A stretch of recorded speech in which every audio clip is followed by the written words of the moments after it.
Today I want to talk to you a little bit about canning meat and stock as part of your long-term food preservation plan. As we know, ensuring you get enough protein can really make a difference in a survival situation. Where I live, we hunt big game, and it's really easy to fill that freezer up fast. Canning our harvest ensures that we can have some space available in our freezer for other supplies. So here goes the meat on the bones. Whoops. Everything I have on here is going to be enough to give us the calcium, glucosamine, chondroitin, collagen that we're looking for in a stock like this. I'm going to toss in some vegetables. You can pretty much just do whatever you want. And then we're going to let this go on a simmer until morning. Okay, so this has been simmering overnight. The house smells amazing. I have preheated these glass jars because you obviously want to avoid rapid fluctuations in temperature because that will break your glass. Now you want to take the ring and attach this to the top. Finger tight, doesn't have to be super tight.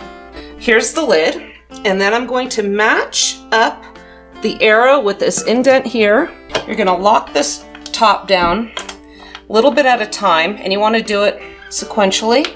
And now once it's even, you want to tighten everything down in opposition to each other. And now we're going to wait for a nice steam for this to vent out for about 10 minutes. Once it's been venting for 10 minutes, you want to put on the weight. This is the weight. I always advise you to have more than one. I have set this to 15 pounds. If you are above 1,000 feet in altitude, you need to go from 10 pounds up to 15 pounds. Now we're going to let the pressure build up, and as soon as this guy starts rattling, we're going to count off 20 minutes. That's all you need to do when it's stock only. All right. So as you can tell, we've got a nice rattle going.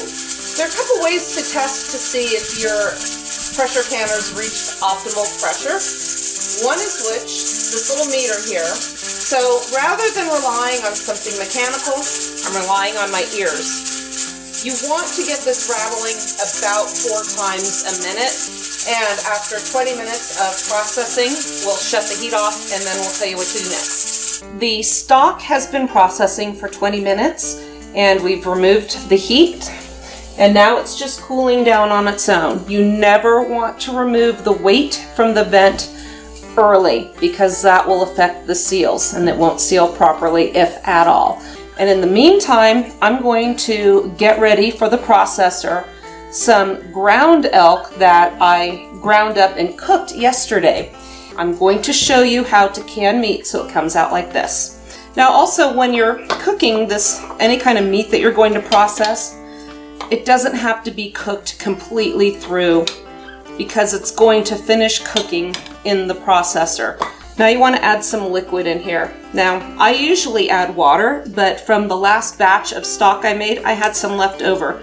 So I'm going to incorporate that in here. Once you pour that in, you want to use your spatula and free these little air pockets and bubbles in there. So we have a dry surface connecting the sealing portion to the jar and the ring, finger tight, and I will be processing at least 7 quarts of these. Now let's quickly get back to the stock.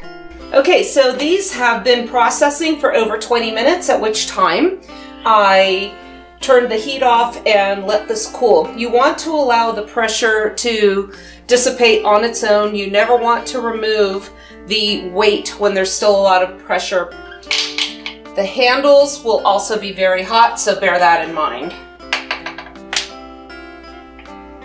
And this is why I put some olive oil on at the beginning as well. This pops right off. So I'm just gonna let these hang out a little bit, and then once it cools a little bit more, they'll be sealed, and then I'm going to let them cool on this wire rack. The things that never change are the safety items, making sure it's properly sealed. When you decide to open it, check the seal, make sure it's still sealed. If you see any kind of bubbles in there, don't eat it, just throw it away. Nothing is worth getting sick over. I hope you enjoyed this video.